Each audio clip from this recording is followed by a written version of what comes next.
Alors là, notre cher Rima Hassan nous sort encore une pépite. Et oui, chers amis, dans une interview à laquelle elle a participé, elle est totalement poudrée, la meuf. Hein.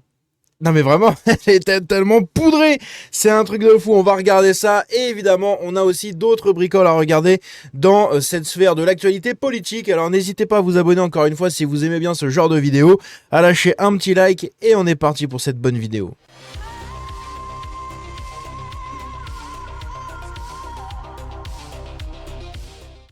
Alors, avant de parler de Rima Hassan, j'aimerais qu'on revienne sur plusieurs autres sujets, comme celui ici justement, où on a notre cher Thomas Porte, les amis, Thomas Porte qui met une cible dans le dos, je ne sais pas comment on peut appeler ça autrement, il met une cible dans le dos dans la personne, enfin sur la personne qui aurait apparemment fait fuiter les informations sur la garde à vue de Rima Hassan. Il s'agit de Sacha Straub-Khan, intéressant, le porte-parole du ministère de la Justice, messieurs, dames. Rien que ça. Et oui, et Thomas Porte retweet ça en disant « Voici l'homme qui a organisé les fuites de la garde à vue de Rima Hassan ». Sous-entendu, on lui colle une cible dans le dos et on attend qu'il se passe un truc. Voilà comment agissent les gens de la France Insoumise, et lui, il peut faire ça en toute impunité. Si c'était, je sais pas moi, Jordan Bardella qui aurait dit « Voici la personne qui a dénoncé le RN dans le scandale là, de détournement de fonds et tout », eh ben c'est pareil, hein. Eux auraient dénoncé ça en mode « Ah mais vous vous rendez compte, il met des cibles dans le dos ». Ils font exactement la même chose, c'est assez incroyable, c'est lunaire. Ici, on a Jean-François Copé, messieurs, dames, qu'on ne va pas écouter. Hein, on a autre chose à foutre que d'écouter 2 minutes de Jean-François Copé. Je pense qu'on a assez donné, Jean-François. Hein, on va se passer de toi quelques instants si tu le veux bien. Mais je vais vous dire la citation de ce qu'il a dit tout simplement dans son émission du coup sur RTL, enfin dans sa participation dans l'émission de RTL. Voici ce qu'il déclare. Nos compatriotes musulmans sont des millions et nous devons leur parler. Ils ont des valeurs assez proches de la droite. Le port du voile, c'est trop tard pour l'interdire. Fallait le faire il y a 25 ans. Alors, il y a 25 ans, il y a un certain monsieur qui s'appelait Le Menhir, hein, Le Menhir, Jean-Marie Le Pen, qui en parlait depuis très longtemps du voile. Zemmour, pareil. Ils ont toujours été insultés de racistes, de fachos, de machin, de tout ce que tu veux, hein, tout ce que vous pouvez imaginer, islamophobes et compagnie. Et maintenant, on leur dit « Ah oui, mais fallait le faire avant. » Hein, c'est marrant ça, hein. Hein, c'est rigolo, Jean-François.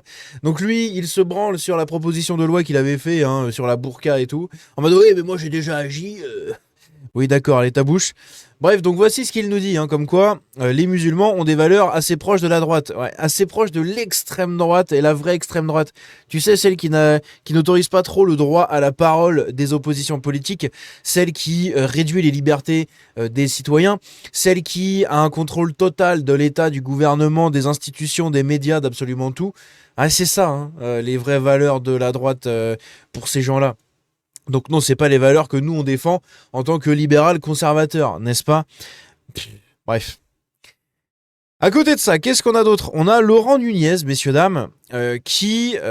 ça, c'est une giga fuite aussi. Putain, j'avais oublié ça, bordel. Vous vous rappelez, j'ai fait une vidéo dernièrement, je vous invite à aller la voir. Vous avez été très peu à la voir. Si j'y pense, je mettrai une annotation juste ici dans la vidéo. Cette vidéo sur YouTube, je l'avais intitulée Laurent Nunez défend le port du voile.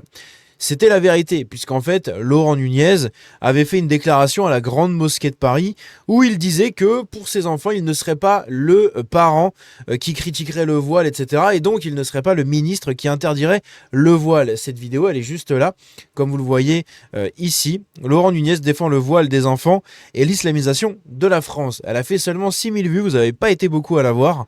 Donc, n'hésitez pas à aller la checker si jamais ça vous intéresse. Vous aurez toute sa prise de parole là-dedans et vous verrez que c'est très intéressant puisqu'en fait ça fait écho à cette nouvelle information. On s'était rendu compte que Laurent Nunez, c'était un lécheur de babouche comme beaucoup d'autres, hein, que globalement, à part sucer des babouches, il n'allait pas faire grand-chose de son mandat, encore une fois. Et en plus de ça, on a découvert que c'était un franc-maçon. C'est intéressant. Et bien maintenant, on a une nouvelle révélation qui a été faite par le JDD. Lors d'une réunion avec des préfets, Laurent Nunez aurait estimé que les mesures limitant la régularisation des clandestins étaient trop efficaces et aurait donc appelé à en atténuer les effets. Voilà, un putain de traître. Le ministre de l'Intérieur aurait ainsi encouragé une ligne plus souple, davantage de régularisation et de naturalisation et moins d'expulsion. Magnifique. Ces propos auraient suscité un malaise chez plusieurs préfets. L'un d'eux ironise, même Christophe Castaner n'aurait pas osé pousser aussi loin la soumission. C'est vrai. Par ailleurs, Laurent Nunez a récemment défendu son refus d'interdire le port du voile, blablabla. On en a parlé, tout en affirmant soutenir les initiatives visant à promouvoir l'islam. Voilà.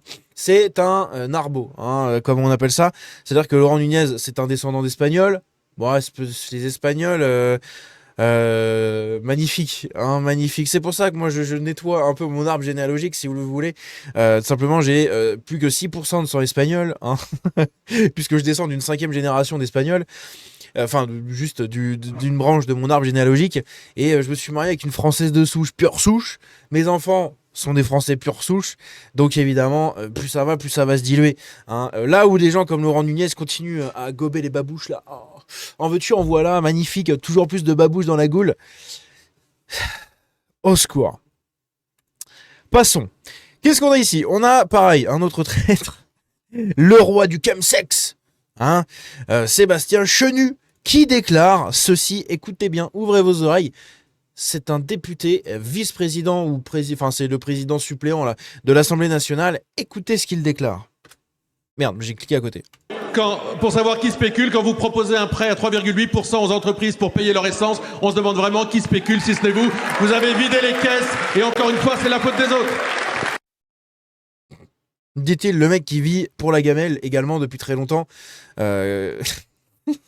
Qu'est-ce que je vous dise? Après on va me dire, faut pas taper sur le RN. Non mais je suis désolé. Hein, c'est bon. Oh putain, j'allais dire tellement de trucs avec ces petites pratiques une fois la nuit tombée. Donc je vais rien dire. Cela ne nous regarde pas, n'est-ce pas? Bref, voici ce que nous déclare notre cher Sébastien Chenu, national. Chemsex Bastien Chenu. Avant qu'on regarde l'interview de Rima Hassan où elle est totalement poudrée à côté de la plaque, on va écouter juste ici une prise de parole de Mathilde Panot, messieurs, dames, puisqu'elle nous déclare: nous avons eu à Saint-Denis le plus grand rassemblement depuis la Libération. Quoi? Depuis la Libération de Paris, c'est le plus grand rassemblement qu'il y a eu en France. Pourquoi nous... La Libération, c'était 1 million de personnes dans les rues. Juste comme ça. Hein. Aux estimations, c'était 1 million de personnes dans les rues. Tout ce qu'il y a eu pour les réformes les manifestations contre la réforme des retraites, plusieurs fois, c'est des millions de personnes qui ont été dans les rues. Les Gilets jaunes, c'est des millions de personnes dans les rues. Le PSG, il y a eu plus de personnes pour la victoire du PSG à Paris que pour la France Insoumise qui organise son truc à Saint-Denis. Et elle nous déclare ça. La fin de la semaine dernière était aussi un rassemblement historique qui se passait à Saint-Denis, où nous avons eu, d'après les anciens de Saint-Denis, le plus grand rassemblement depuis la Libération, et ce, alors que la ligne 13 ne fonctionnait pas, donc c'est d'autant plus historique. Selon les anciens de Saint-Denis, ouais, des vieux Marocains, des vieux Noirs qui n'ont pas dû sortir très très loin de Saint-Denis, hein. Très bien, très intéressant. C'est ça les sources. Ouais, le vieux du bâtiment 6, appartement 7, au 2e étage là-bas. Là. Le vieux là-bas, il a dit que c'était le plus grand rassemblement qu'on avait fait. Je te jure, les doigts dans le nez, cousin. Non mais complètement ramassé. Hein. Avec une honte absolue que le gouvernement n'ait pas envoyé un seul de ses représentants à cette mobilisation antiraciste. Puisqu'ils en ont rien à foutre. Vous étiez 6 000 personnes, 10 000 personnes. Alors vous étiez beaucoup, assez pour nous casser les couilles. Mais vous étiez pas non plus le plus gros rassemblement de France, hein. Faut pas abuser non plus. Hein. Et surtout, la honte absolue de voir le président Emmanuel Macron garder un silence absolument consternant. Je rappelle qu'en 2020, Éric Zemmour, qui était alors simple chroniqueur, avait été pris à partie dans la rue et qu'il avait eu le droit à un appel d'Emmanuel Macron pendant 45 minutes. Et que lorsque le maire de la 2e ville d'Île-de-France est qualifié à la fois de singe, mais aussi de chef d'une tribu primitive, il n'a pas le droit à un seul mot de la part du président de la République, ce qui est évidemment... Mais parce qu'il s'en branle. Parce que je l'ai déjà dit, Mathilde, il faut regarder les vidéos de Django. D'accord? Je l'ai déjà dit dedans. De 1, la Macronie se met à attaquer les extrêmes, puisque les élections arrivent dans 1 an, donc il va falloir commencer à embrayer le pas. De 2... Le RN, quand bien même ils ont deux, trois petites bavures à droite à gauche, si vous le voulez, deux, trois petites choses qui pourraient les emmerder, le RN se tient à carreau depuis des années parce qu'ils ont très bien compris la stratégie qu'il fallait faire et elle marche, on l'a vu au municipal. Donc ils se tiennent à carreau, du coup il n'y a pas grand chose à leur dire pour l'instant. Et de trois, la France Insoumise, vous au contraire, ça fait des années que vous vous pensez en totale sécurité, sous immunité parlementaire, on peut tout dire, on peut tout faire, on peut aller copuler avec des terroristes, il n'y a rien comme problème, tout va bien dans le meilleur des mondes. Sauf que ça marche pas comme ça. Et là, vous le voyez, la Macronie commence à vous taper dessus. Eh oui, elle vous envoie en garde à vue. Elle vous dissout probablement donc la jeune garde qui sera probablement validée au niveau de sa dissolution. Raphaël Arnaud qui aura probablement des poursuites un peu plus tard quand le procès de ses collaborateurs parlementaires sera fini. Rima Hassan qui a un procès qui arrive en juillet également. On a tous les autres qui vont être poursuivis de près ou de loin pour toutes leurs conneries, d'accord ? Donc la Macronie vous tape dessus parce que pour l'instant vous êtes les plus faciles à taper. Ah bah oui, vous êtes tellement senti en impunité totale qu'en fait vous vous êtes donné à cœur ouvert, pardon, le petit lapsus. Non, à cul ouvert pour la Macronie, voilà. Donc Macron a juste arrivé, lustrer le doigt et mettre voilà, il a juste à vous distribuer des doigts et ça y arrive tout seul. Donc il en a rien à faire de votre rassemblement de zozo, il s'en branle, hein. Lui, son but, c'est les États-Unis d'Europe. D'accord. C'est pas la France Insoumise. Il en a rien à foutre. Voilà. Il sait très bien que vous allez pas gagner.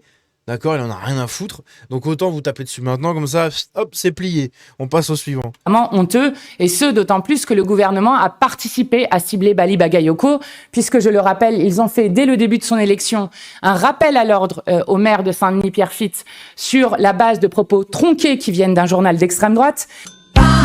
Il y a eu ça, il y a eu aussi le fait que Bali Bagayoko ait été remis à l'ordre pour deux choses. La première, c'est le désarmement, non, c'est l'expulsion, pardon, de ses agents municipaux, donc ses collaborateurs et tout, qui ne partageraient pas sa ligne. Il avait dit qu'il les dégagerait de la mairie. Il s'est fait reprendre à l'ordre parce que c'est illégal, et il s'est fait reprendre à l'ordre parce que c'est illégal pour un maire de décider si oui ou non on doit exclure, enfin on doit pouvoir expulser des gens. Voilà, il voulait suspendre toutes les mesures d'expulsion pour que plus jamais personne à Saint-Denis ne puisse expulser les locataires de son logement. Sauf que ça, c'est du niveau national, pas du niveau municipal. Donc Bali Bagayoko, hop là, on passe au suivant. L'État lui a encore mis le petit doigt dans le pétou. Et ça fait plaisir. Qu'est-ce qu'on a d'autre ici ? On a le club de Liverpool, messieurs, dames, qui affronte le PSG apparemment aujourd'hui, ce mercredi 8 avril. Eh bien, il alerte ses supporters sur les risques à Gare du Nord, à Pigalle et à Châtelet. Ils ont publié des tweets en leur disant « Faites attention, il y a des pickpockets, c'est très fréquent à Paris, c'est un gros problème localement, faites très attention à vous, n'allez pas à ces endroits, ou alors quand vous y allez, allez-vous-en vite, échappez-vous de cette zone de non-droit, de ce no man's land au sein même de la capitale des Lumières du monde, Paris, au secours. Bref, donc même les clubs étrangers savent, tout le monde sait. Ici, on a des militants de l'UNI, messieurs, dames. Donc l'UNI, c'est cette organisation syndicale étudiante de droite qui donc opposée à, je sais plus comment s'appelle l'autre, la truc avec le jeune là, Manès Nadel Mekouille. Et donc du coup, il y a des militants de l'UNI qui ont été agressés par des antifas cagoulés à Paris-Cité alors qu'ils tractaient dans le cadre des élections universitaires. Voilà, bon, je vous montre pas la vidéo. Mais vous avez compris, encore une fois, et ça, ils ont tout à fait le droit, les antifas, n'est-ce pas, hein, c'est comme ça que sont justifiées absolument toutes leurs actions. On a une alliance qui a été proposée par LFI pour les élections présidentielles au sein de la gauche, d'accord, avec les écolos, le PCF et le PS, sauf que ça a été refusé. Ça a été refusé par tout le monde. Eh oui, non, c'était pas avec le PS, mais ils avaient fait avec le PCF, et les écolos, sauf que ça a été refusé. Donc en fait, il y aura bien 4 listes, une liste LFI, une liste PCF, une liste PS et une liste écolo. Voilà. Parce que les écolos et les PCF ont refusé de s'allier à la France Insoumise. La France Insoumise qui se prend des quenelles par tout le monde. Ah, le pétou délicieux, il prend tarif. Qu'est-ce qu'on a d'autre ? Ah oui, on a Maïr Guven. Ça sent bon le français de souche là. Ça sent le gaulois et le menhir. Ça sent le sanglier, couillon. Eh bien, il nous déclare que Bali Bagayoko, c'est un nouvel Obama. C'est quelqu'un d'extrêmement rassurant. Il a un sourire ravageur. On a toujours 10 à 20 ans de retard en France sur les États-Unis. On a peut-être trouvé notre Barack Obama. Voilà, t'as ma réponse, mon cher ami. Rien de plus à dire. Et il sourit. Hein, c'est marrant, ça, c'est un peu raciste. Hein. C'est ce qu'on disait des Noirs pendant un temps. Et il sourit, regarde. Il sourit. Magnifique. C'est quoi la prochaine étape? Ouais, j'ai dit dire un truc, on va pas le dire. Hein, les pubs homo, vous savez. C'est bientôt ça qu'on va avoir le droit, en fait. Regardez, il est beau. Il est beau, notre petit. Non, mais sans déconner. Vous êtes vraiment dégueulasse. Hein. Répugnant, c'est incroyable. Sébastien Delogu, les insoumis peuvent faire tous les efforts du monde, blablabla. Ça fait suite à la photo de Sébastien Delogu où il embrasse les mains d'une élue musulmane, d'une vieille élue musulmane. Eh bien, il se fait déglinguer sur les réseaux. Voilà le genre de commentaires que les gens postent en réponse. Hein. Je vous laisse faire pause si vous voulez lire. Mais c'est quand même assez ouf. Hein. Il se fait exploser la tronche. On en a parlé un peu chez les newsers, mais il se fait déglinguer par sa nouvelle France. C'est ouf, hein. Ici, on a Louis Boyard qui nous dit la Nouvelle-France, c'est une réalité sociale. Elle s'oppose à la France. Bon, vous savez quoi, ça dure 1 minute. On va écouter ça, c'est rigolo. Notre bon Louis Boyard, hein, il est magnifique, il est mignon, on va l'écouter. Deuxièmement, la Nouvelle-France, c'est une réalité sociale. Je vous donne un exemple. Sur la question des inégalités entre les femmes et les hommes. L'égalité civile... Il est vraiment demeuré, je crois. Et je crois qu'il il est vraiment au stade demeuré des demeurés. C'est le demeuré originel, je crois.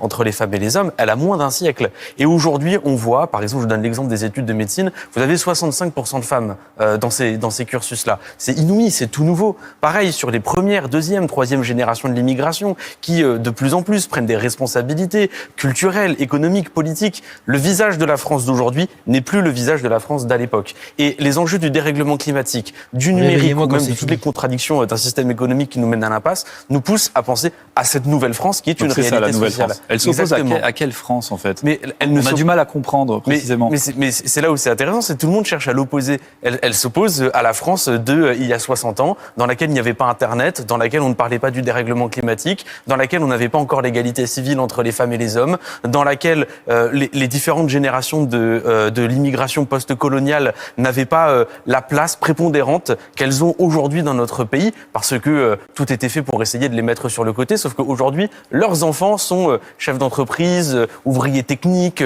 responsables politiques, maires. Voilà, c'est ça la Nouvelle-France. C'est dans l'histoire de notre pays, cette nouvelle réalité sociale dont on est très fiers. C'était long. Oh, c'était long, quel enfer. J'ai même pas envie de répondre à ça tellement c'est chiant et long. Au secours. Et enfin, on termine par ça avant d'aller attaquer Madame la Poudrée. Ah, Madame la Poudrance, là, tout va bien. Alors, donc à Saint-Denis, dans ce rassemblement, il y avait plein de gens. On a eu Nadège Abomangoli. Ça sent bon, le Gaulois du... Ça sent bon vers Saint-Gétorix et Clovis. Hein Députée LFI et première vice-présidente de l'Assemblée nationale. Ah oui, c'était elle, c'est vrai. A de nouveau évoqué donc le racisme d'État et les violences policières visant toujours les mêmes, les Noirs et les Arabes. Donc c'est la vice-présidente de l'Assemblée nationale. Hein. On se rappelle, ils sont 4, je crois, et dedans il y a Sébastien Chenu et une autre, et il y a 2 autres. Et du coup, elle est dedans également. Et voici ce qu'elle déclare. La meuf, c'est lunaire, hein. C'est lunaire. Le sujet, c'est cette République malade qui fabrique le racisme d'État, avec des ministres qui distillent des fake news contre Bali Bakayoko pour le mettre au pas, ils n'y arriveront pas. Avec un ministre de l'Intérieur qui veut dissoudre un collectif contre l'islamophobie, ils n'y arriveront pas. Avec des préfets qui sortent de leur rôle et qui viennent nous dire ce que nous avons le droit de dire ou pas, surtout lorsque cela concerne des policières qui touchent toujours les mêmes, les Noirs et les Arabes. Mais qui vote pour ces gens, quoi, au secours. Et enfin, donc on va écouter ça. Vous allez entendre à quel point elle est totalement poudrée. Soit ils ont fait ça en pleine nuit à 5h du matin, elle avait fait une nuit blanche, elle était éclatée. Soit il y a vraiment consommation. Hein, qui sait, pourquoi pas. Donc Rima Hassan a fait une petite interview de 3 heures, hein, c'est tout, 3 petites heures, mon Dieu, 3 heures d'interview avec Kamil Abderrahman. Kamil Abderrahman qui est un tweetos assez connu, c'est du même acabit pour ceux qui connaissent, Dylan Gabé, etc. Hein, c'est le truc très chiant, un peu neuneux, Junso LFI, hein, le truc un peu nul à chier, voilà, le fin fond de la poubelle. De la politique de gauche sur Twitter, enfin sur X.